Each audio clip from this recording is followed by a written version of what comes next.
জয় গুরু। আজকে সঙ্ঘের পঞ্চম দিন, তো আমাদের ধারাবাহিক পাঠ চলছে সদ্গুরু শিষ্য সংবাদ। আজকে পঞ্চম দিনে পাঠ হবে 33 পেজে অক্ষয় কুমার রায়, এখান থেকে পাঠ হবে।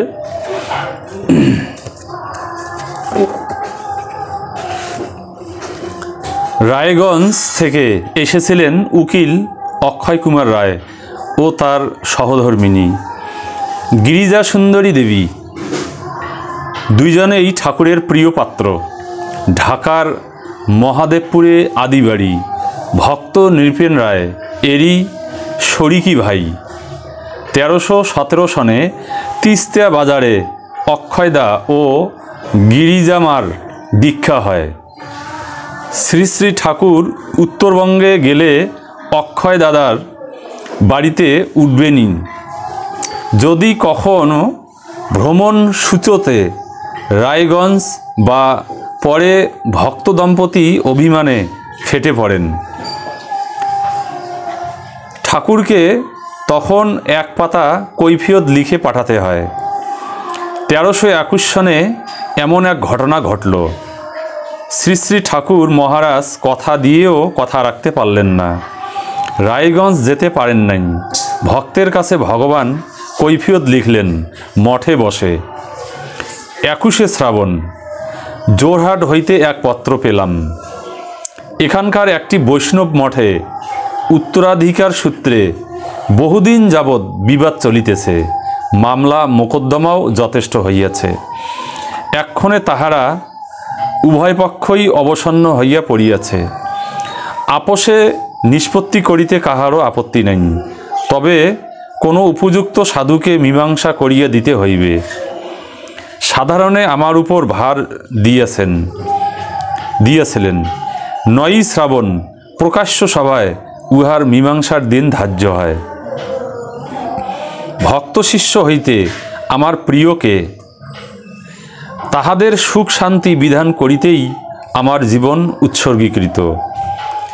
অন্তরঙ্গ ভক্তমাত্রেই আমার নিজস্ব, তাই সাধারণের কার্য করিতে অনেক সময় তাহাদিগকেও অগ্রাহ্য করিতে হয়। কেননা যাহাদের সহিত অন্তরের যোগ হইয়াছে তাহাদের অপেক্ষা বহিরঙ্গ লোকের সহিত বাহ্যকার্যের সংযোগ রাখিতে হইবে। আশা করি তোমাদের হৃদয়েও এই আদর্শ প্রতিফলিত হোক। তোমরাও আপন অপেক্ষা পরের জন্যই অধিক ব্যস্ত হইতে শিখো। পরের কাজ করিয়া তবে নিজের কাজ করিও। আমার আপনজন ব্যতীতকে আপন স্বার্থ বিনষ্ট করিয়া আমার কার্যে সহায় হইবে। তাই তোমাদের আশাভঙ্গ করিয়া অপরের আশা পূরণার্থে আমাকে চলিয়া আসিতে হইয়াছে। 1319 সনে 5ই ফাল্গুন ঠাকুর রায়গঞ্জে প্রথম পদার্পণ করেন। সেবার 3 দিন ছিলেন। ভগবান ভক্তের গৃহে অবস্থান করলে সে গৃহে কেমন স্বর্গীয় আনন্দের বন্যা বয়ে যায় তার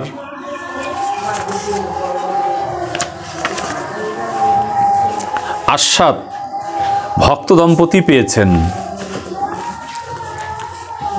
এখান থেকে 8ই ফাল্গুন ঠাকুর তিস্তা চলে যান। 1327 সনে ঠাকুর যেবার রায়গঞ্জে আসেন সেই সময় দ্বিতীয় পুত্র শশাঙ্কর দীক্ষা হল ও সদ্যজাত ঘনিষ্ঠ পুত্রর অন্নপ্রাশন। শ্রী শ্রী ঠাকুর শিশুকে কোলে নিয়ে স্বর্ণশলাকা দিয়ে শিশুর জিহ্বায় লিখলেন যোগীন্দ্র। শিশুর নামকরণ হয়ে গেল। ধন্য হলো শিশু আর তার পিতামাতা। ঠাকুর হেসে বললেন, মাগো, তোমার ছেলে আমার কোলে উঠে হাত পা ছুঁড়ে বেশ খেল দেখালো। এবার তুমি এই বড় ছেলেকে কোলে নাও দেখি। গিরিজা মা বলেন, এ আমার সৌভাগ্য বাবা। আসন করে বসে ঠাকুরকে কোলে তুলে নিলেন গিরিজা দেবী। বিরাট দেহটা যতটা ভারী হওয়া উচিত ছিল ততটা নয়। ঠাকুরের যেন সেই ছোটবেলাকার ভাব। মা মানিক সুন্দরীর কোলে বসে আছেন, আর মা যেন গান গাইছেন। খেলিছ এ বিশ্বলয়ে বিরাট শিশু আনমনে। হাসতে হাসতে শ্রী শ্রী ঠাকুর বললেন, কি গো মা, কষ্ট হচ্ছে? না বাবা, এ যে একেবারে হালকা। গিরিজা মার কথা শুনে ঠাকুর মুচকি হাসলেন। এবার কিন্তু গিরিজা দেবী একটু ভারী বোধ করতে লাগলেন। এক সময়ে অসহ্য বোধ হওয়ায় বলেই ফেললেন, না ঠাকুর, আর পাচ্ছি না। কোল থেকে নেমে বললেন, গুরুভার বহন করা খুব শক্ত ব্যাপার, বুঝলে তো। পরের দিন ঠাকুর ভোগে বসেছেন। নানাবিধ ব্যঞ্জন রান্না করিয়ে সাজিয়ে গিরিজা দেবী পাখার বাতাস করছেন। ঠাকুর ভোগ দর্শন করে বললেন, কই গো, শাক দেখছি না কেন? রান্না করেছ অথচ দেও নাই। গিরিজামা লজ্জায় পড়ে গেলেন। ঠাকুর কি করে জানলেন শাক রান্না হয়েছে? 1328 সনের আশ্বিন মাসে গিরিজা দেবীর ভজন সাধনে কিছু সমস্যা দেখা দিল। এ সময় অল্পতেই সমাধি এসে যেত, কিন্তু সমাধি অবস্থায় মাঝে মাঝে আসন থেকে কিছুটা উপরে উঠে শূন্যে ঝুলতে থাকতেন। পরিবারের লোকেরা এসে ভয় পেয়ে যান। কোনো অপদেবতা ভয় করেনি তো? স্থানীয় বৈদ্য এটা বায়ুরোগের প্রকোপ বলে জানালেন। ঠাকুরকে জানানো হলে তিনি ওই সব অমূলক চিন্তা না করে গিরিজা মাকে ওই সময় সংযম ও পবিত্রতার মাঝে সাবধানতা রক্ষা করতে নির্দেশ দিলেন। তার ভক্তি বিশ্বাসের প্রশংসা করে চিঠি লিখলেন মহাদেবপুরে অতুলানন্দ রায়। পরিবারের পূজা অর্চনা নিয়ে থাকতেন। শ্রী শ্রী ঠাকুর তাকে মহাসাম্রাজ্য অভিষেক প্রদান করেন। ঠাকুরের নির্দেশে সেখানে পঞ্চবটির আসন ও মহামৃত্যুঞ্জয় শিবলিঙ্গ প্রতিষ্ঠা করেন এবং ঠাকুর মহারাজ নিজ হাতে সেখানে ত্রিশূল গেড়ে দেন।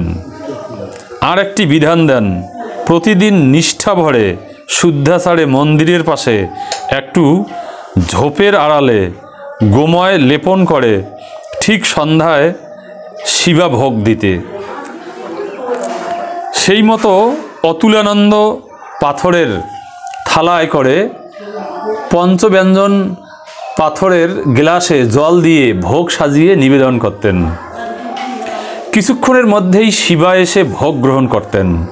কিন্তু অতুলানন্দ যখন হঠাৎ চলে গেলেন, তারপর থেকে শিবা ভোগের নিষ্ঠার অভাব দেখা দিল। শিবা আর ভোগ গ্রহণ করেন না। মহাদেবপুরের সংবাদ শ্রী শ্রী ঠাকুর মহারাজকে চিঠি লিখে জানানো হলো। এই সময় গিরিজা দেবী মরণাপন্ন অসুস্থ হয়ে পড়েন। ডাক্তার বৈদ্য জবাব দিয়ে দেন। অক্ষয় বাবু হতাশ হয়ে ঠাকুরের আসনে ধন্না দেন, ঠাকুর, তুমি কেন শেষ বৈদ্য? তুমি ছাড়া আমার কেউ নেই। মধ্যরাত্রে গিরিজা দেবী দেখলেন শ্রী শ্রী ঠাকুরের ছায়ামূর্তি তার শিয়রে দণ্ডায়মান। অসুস্থ গিরিজা দেবী অতি কষ্টে 2 হাত তুলে শুয়ে শুয়ে প্রণাম জানালেন। অক্ষয়বাবু শুধু অবাক হয়ে দেখলেন। রোহিণী 2 হাত মাথায় ঠেকালেন। গিরিজা দেবী অস্পষ্ট স্বরে জানালেন, বাবা এসেছেন। পরদিন থেকে গিরিজা দেবী সুস্থ হয়ে ওঠেন। অক্ষয়বাবুর আশঙ্কা তার মহাদেবপুর বাটিতে শিবা ভোগের বিঘ্নতেই এই সব বিপদের আবির্ভাব। অক্ষয়বাবু চিঠি পেয়ে ঠাকুর পরপর 2খানা চিঠি লিখেন। প্রথম চিঠি পুরী 3 নং গিরিকুটির থেকে 3রা ফাল্গুন 1329 সন। মহাদেবপুর হইয়া কলকাতা আসিয়া পুরী আসিয়াছি, পরে পুরী আসিয়াছি। বহুদিন যাবৎ শিবাভোগ মা গ্রহণ করিতেন না। আমি দেখিলাম ভোগ লইবেন না, কারণও বুঝিলাম। তারপরে সুধীরকে ভোগ দিবার ব্যবস্থা বলিয়া আসি। পরে শরৎ বারুজ্যে জানাইয়াছে, মা এখন ভোগ গ্রহণ করিতেছেন। দ্বিতীয় চিঠি 2রা চৈত্র লিখলেন, শিবাভোগ বন্ধ হইবার প্রধানতম কারণ অশ্রদ্ধা 5 শরিকের কাজ। কেহ কেহ মনে করিত শৃগালকেই ভোগ দেওয়া হয়, সুতরাং গৃহদেবতার ভোগের সঙ্গে শিয়ালের ভোগ পাক করিতে অশ্রদ্ধার ভাবই মনে পোষণ করিত। সময় সময় যে স্থানে পূর্বদিন ভোগ দেওয়া হইয়াছে সে স্থান পরিষ্কার না করিয়াই পরদিন ভোগ দেওয়া হইয়াছে। আর একটি কারণ, পূর্বে শরৎ বারুজ্যে বিশেষ তত্ত্বাবধান করিতেন। তাহার কন্যা দুটির মৃত্যুর পর তাহার মনে অশ্রদ্ধা ও অভক্তির ভাব প্রকট হইয়া পড়ে। তিনিও খোঁজ খবর লইতেন না, তাই মা আর শিবা ভোগ গ্রহণ করিতেন না। যাক, এসব কথা মহাদেবপুরে প্রকাশ না হওয়াই শ্রেয়। আমি সাবধান করিয়া দিয়া আসিয়াছি। এখানে শেষ হলো। তারপর চণ্ডীচরণ বন্দ্যোপাধ্যায়। কাটোয়া থেকে এসেছেন চণ্ডীচরণ বন্দ্যোপাধ্যায়। বয়স 25 থেকে 26 হবে। এই বছরই কার্তিক মাসে বেলঘড়িয়াতে দীক্ষা হয়। কলকাতা শহরেই তার কর্মক্ষেত্র। ভক্ত দীনবন্ধু মুখোপাধ্যায় এর প্রেরণায় কিছুদিন হলো আর্যদর্পণের নিয়মিত গ্রাহক হয়েছেন। চণ্ডীদা ওতে মনের খোরাক জোগাড় করতে চেষ্টা করেন। শ্রাবণ মাসের পত্রিকার শেষ পৃষ্ঠায় হঠাৎ নজরে পড়ল শ্রী শ্রী ঠাকুরের পরিক্রমার সংবাদ। মনটা চঞ্চল হয়ে উঠল। রবিবার ছুটির দিন। দুপুরে ছুটলেন বেলঘড়িয়ায়। সঙ্গে বন্ধু গৌরীশঙ্কর চক্রবর্তী। ভুবনদার কাছে আর্জি জানালেন, ঠাকুরের সঙ্গে দেখা করতে চাই। ভুবনদা বললেন, ঠাকুর এখন মধ্যাহ্ন ভোজনের পর বিশ্রাম করছেন। বেলা 4টায় গড়ের মাঠে বেড়াতে যাবেন, তখন দর্শন হতে পারে। বাড়ির বাইরে একটা মোটর গাড়ি দাঁড়িয়েছিল। চণ্ডীদা বন্ধুর সঙ্গে সেখানে প্রতীক্ষা করতে লাগলেন। গল্পে গল্পে কত সময় কেটে গেছে কোনো বন্ধুর খেয়াল নাই। হঠাৎ নজরে পড়ল কতকগুলো লোক এক দীর্ঘদেহীকে সঙ্গে করে মোটর গাড়িটার কাছে আসছে। যাত্রাগানের কৃষ্ণের মতো তার কুঞ্চিত কেশদাম, গায়ে মটকার পাঞ্জাবি, পরনে সিমলা ফরাসডাঙ্গার ধুতি, পায়ে সেলিম শু। দীনবন্ধুদা এমনই বর্ণনা দিয়েছিলেন তার ঠাকুরের। লুটিয়ে পড়লেন চণ্ডীদা। শ্রী শ্রী ঠাকুর জিজ্ঞেস করলেন, বাড়ি কোথায়? কাটোয়া। আপনাকে দর্শন করতে এসেছি। আমি তো এখন বেড়াতে বেরিয়েছি, পরে এসো। কখন আসব? যে কোনো দিন সকালে। গাড়ি চলে গেল। চণ্ডীদার রবিবার ছাড়া আর কোনো ছুটি নেই, তাই পরের রবিবারে শ্রী শ্রী ঠাকুর দর্শনে গেলেন। দোতলা বাড়ির নিচের একটি ঘরে শ্রী শ্রী ঠাকুর সময়মত ভক্তদের উপদেশ দিচ্ছেন। প্রণাম করতেই জিজ্ঞেস করলেন, কি চাও? চণ্ডীদা বললেন, আপনার চরণে আশ্রয় চাই। ঠাকুর বললেন, তুমি যে খুব ভাবের কথা বললে হে। চণ্ডীদা লজ্জা পেলেন। ঠাকুর আবার বললেন, দীক্ষা না নিয়ে তোমার কিছু জানার থাকে জেনে নিতে পারো। আর আমারও বয়স হয়েছে, অনেক বদনাম আছে। আমি বাবু বিলাসী। দীক্ষা নেবার পর গুরুর উপর বিশ্বাস ভক্তি না থাকলে শিষ্যের ক্ষতি হয়। তাই বলছি, দীক্ষা না নিয়ে তোমার যা জানার জেনে নিতে পারো। চণ্ডীদা মাথা নিচু করে রইলেন। শ্রী শ্রী ঠাকুর আবার বললেন, বিয়ে করেছ? এবার চণ্ডীদা আরও লজ্জায় পড়লেন। অতি সংকোচে ছোট করে উত্তর দিলেন, হ্যাঁ। এত জেরা করার পরও চণ্ডীদার আবেদন মঞ্জুর হলো না। বললেন, চিন্তা করে দেখব। ভক্তের জন্যে ভগবানের চিন্তা যাতে সবসময় বজায় থাকে, তাই প্রতি রবিবারে চণ্ডীদা বেলঘড়িয়া যেতে লাগলেন। ভক্তদের মাঝে বসে শুনতেন ঠাকুরের অমৃত কথা। পরপর 3টি মাস কেটে গেল। পূজার পর ঠাকুর দর্শন করতে গেলেন। ভুবনদা বললেন, কৃষ্ণা একাদশীতে আপনার দীক্ষার দিন স্থির হয়েছে। চণ্ডীদার অপার আনন্দ, প্রতীক্ষা সার্থক। এতদিনে শ্রী শ্রী ঠাকুরের করুণা পেলেন। শুভ দিনে শুভক্ষণে চণ্ডীদা শ্রী শ্রী ঠাকুর চরণে আশ্রয় পেলেন। দীক্ষা অন্তে শ্রী শ্রী ঠাকুরের উপদেশ এখনও মনে আছে চণ্ডীদার। সৎ চিন্তা করবে, পরের উপকার করবে, আত্মজনের সেবা করবে, সৎভাবে থাকবে, মানে 4টে নির্দেশ দিছে। তারপরে বলছে রবিবার অমাবস্যা পূর্ণিমায় মাছ মাংস খাবে না।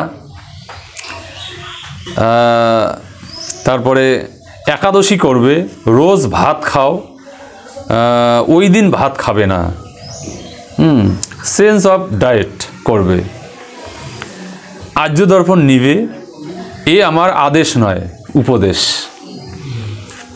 এই পর্যন্ত হয়ে গেল। তারপর ঈশ্বরচন্দ্র ধর, ঈশ্বরচন্দ্র ধর ও তার পুত্র দেবেন এসেছেন। শ্রীগুরু কৃপাধন্য হরচন্দ্র দে শ্রী শ্রী ঠাকুরকে চট্টগ্রাম জেলায় আনেন। শ্রী শ্রী ঠাকুর মহারাজ যেবার সীতাকুণ্ডে আসেন, সেবারই ধর পরিবারের অনেককে শ্রী চরণাশ্রয় দান করেন।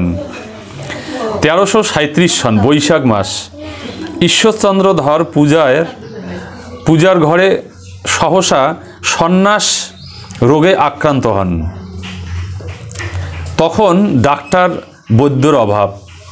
গ্রামের লোকেরা সাপে কামড়েছে বলে ঝাড়ফুঁকের ব্যবস্থা করতে লাগলো। মন্ত্রতন্ত্র তোড়জোড় চলল খুব।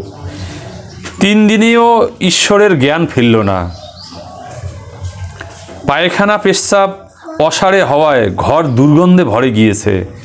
পুত্র দেবেন্দ্র বিজয় তখন 8ম শ্রেণীর ছাত্র। তিনি ওডিকোলন দিয়ে দুর্গন্ধ দূর করতে চেষ্টা করছেন। মাঝে মাঝে মুখের গাজলা কাপড় দিয়ে পরিষ্কার করে দিচ্ছেন। বাড়িতে লোকে লোকারণ্য। সংবাদ ছড়িয়েছে মহাজন ঈশ্বরচন্দ্র ধরের শেষ অবস্থা। শ্রী শ্রী ঠাকুর এই সময় উকিল প্রসন্ন কুমারে দাসের বাড়িতে আছেন। ঠাকুর যেবার সীতাকুণ্ডে প্রথম আসেন, সেবারই মহেন্দ্র ধরের দীক্ষা হয়। কোনো উপায় যেবার সীতাকুণ্ডে প্রথম আসেন, সেবারই মহেন্দ্র ধরের দীক্ষা হয়। কোনো উপায় না দেখে তিনি ছুটে গেলেন ঠাকুরের কাছে। ভক্তবৎসল শ্রী শ্রী ঠাকুর ভ্রমণসূচি বদলিয়ে মহেন্দ্রর সঙ্গে চললেন। ব্রহ্মচারীরা বাধা দিলেন। ওখানে যাবার পর যদি ঈশ্বরচন্দ্র ধরের মৃত্যু হয় তবে ঠাকুরের নিন্দা হবে। ঠাকুর মৃদু হেসে উত্তর দিলেন, গুরুর নিন্দা শুনতেই তোদের যাওয়া দরকার।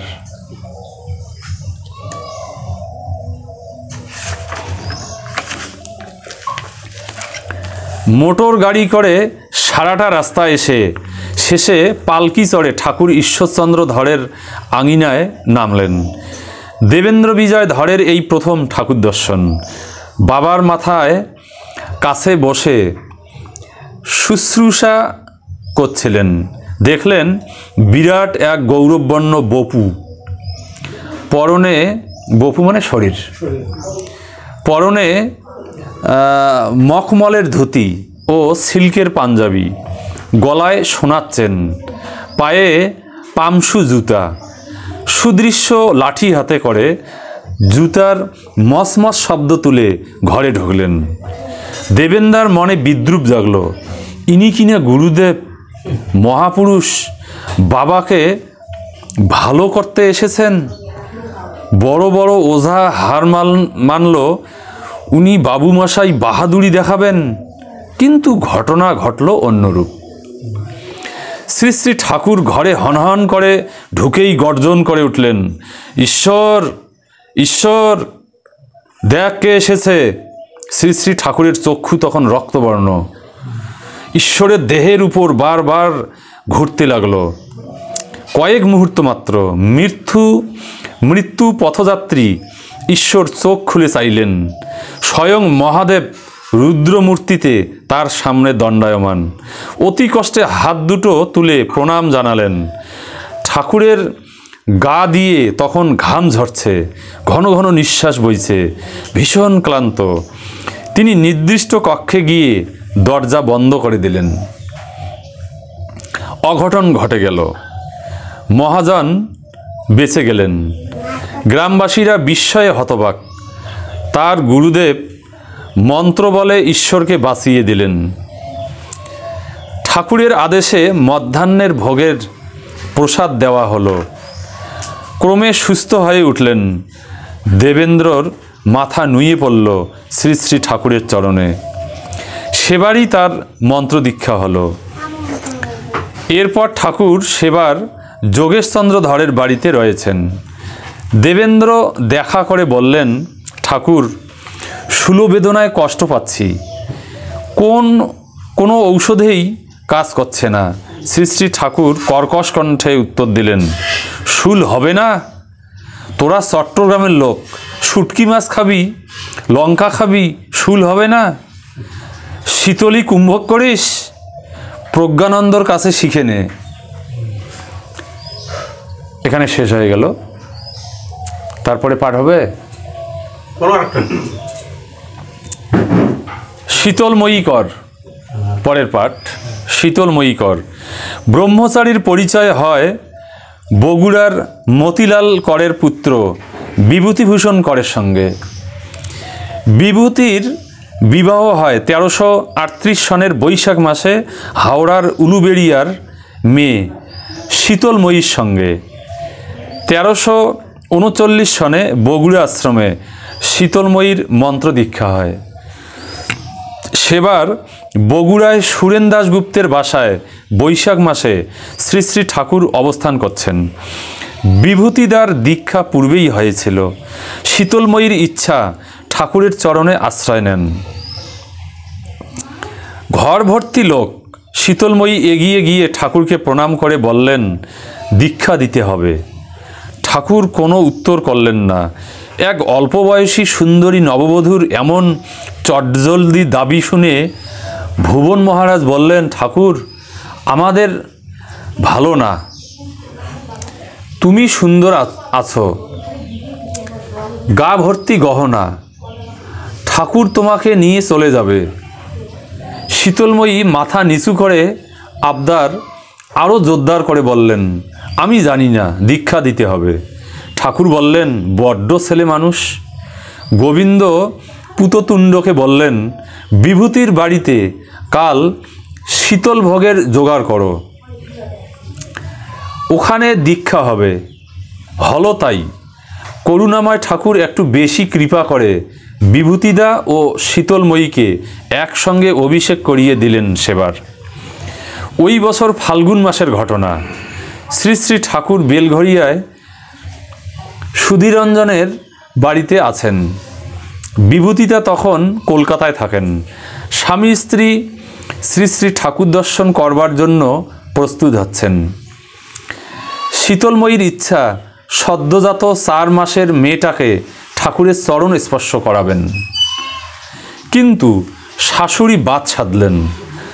যা রূপের সিঁড়ি হয়েছে মেয়েটার, গায়ের রংটা তো একেবারে মিসকালো, ওটাকে আর ঠাকুরের সামনে নিয়ে যাবার দরকার নেই। অগত্যা শিশুকে ঘরে রেখে স্বামী স্ত্রী ঠাকুর দর্শনে চললেন। শীতলময়ীকে দেখে ঠাকুর জিজ্ঞেস করলেন, কিরে, মন্ত্র মনে আছে? শীতলময়ী বললেন, হ্যাঁ মনে আছে। ঠাকুর বললেন, বল দেখি কানে কানে। শীতলময়ী তাই করলেন। দুপুরে ভোগের প্রসাদ ওখানে গ্রহণ করলেন।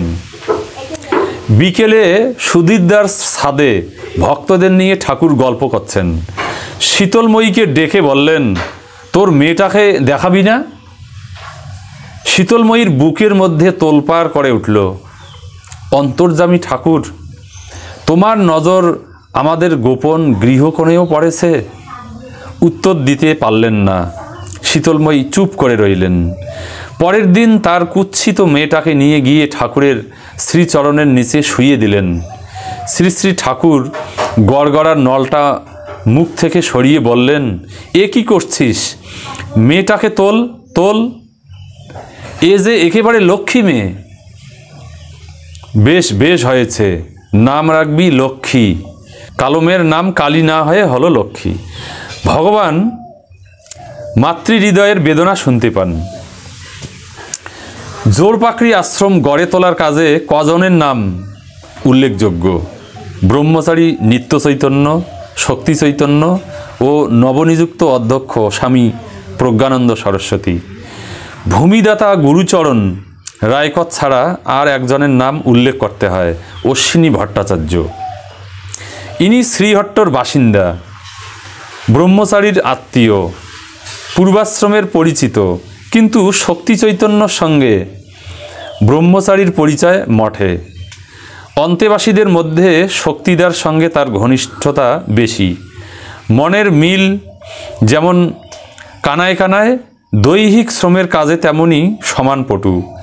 আবার জন্মকুঠিতে একই রাশি, কন্যা রাশি। স্বামী প্রজ্ঞানন্দ সরস্বতী 1335 সন থেকে বগুড়া আশ্রমের অধ্যক্ষ। উপরন্তু শ্রী শ্রী ঠাকুর নতুন নির্মীয়মান জোরপাকড়ি আশ্রমের যুগ্ম অধ্যক্ষ করে পাঠালেন। শক্তি চৈতন্য তখন বগুড়ার আশ্রমের সেবক। প্রজ্ঞানন্দজি বগুড়া আশ্রমের ভিক্ষার জন্য পরিক্রমায় গেলে শক্তিকে নিয়ে যেতেন। জোরপাকড়ি আশ্রমের সূচনায় নিত্য চৈতন্যর কাজের সহযোগিতার জন্য দুইজনেরই যেতে হতো।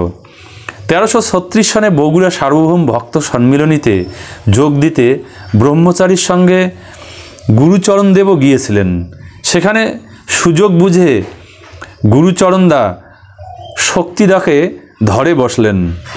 কয়েকটি খড়ের ঘর মাত্র উঠেছে, আসন মন্দিরের কাজ এখনও শুরু হয় নাই। তিনি যেন নিত্যদাকে নিয়ে জলপাইগুড়ি ও দার্জিলিং জেলার ভক্তগৃহ থেকে অর্থ সংগ্রহ করে দেন। শক্তিদা এতে সম্মত হন।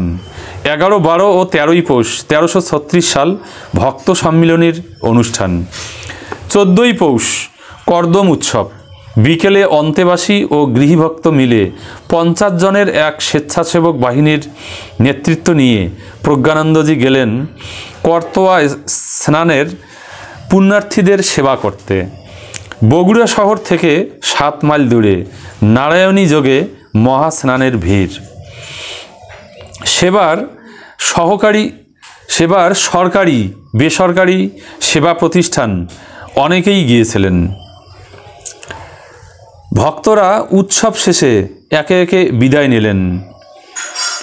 শ্রী শ্রী ঠাকুর দর্শন স্পর্শন ও শ্রীমুখনিসৃত অমৃতধারা বুকে করে ঘরে ফিরে গেলেন। গুরুচরণদা ও ব্রহ্মচারী জোরপাকড়ি আশ্রমের গঠনমূলক কাজের বিবরণ শ্রী শ্রী ঠাকুরকে জানালেন।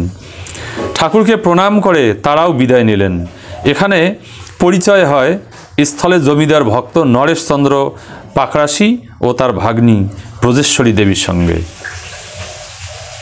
কটা বাজে এখন? 6:13। হ্যাঁ, তার মানে আমাদের নির্ধারিত সময় অতিক্রম হয়ে গেছে। তাহলে এখানেই সমাপ্তি দেই। জয় গুরু। এরপরে নরেশ পাকরাশির থেকে শুরু হবে।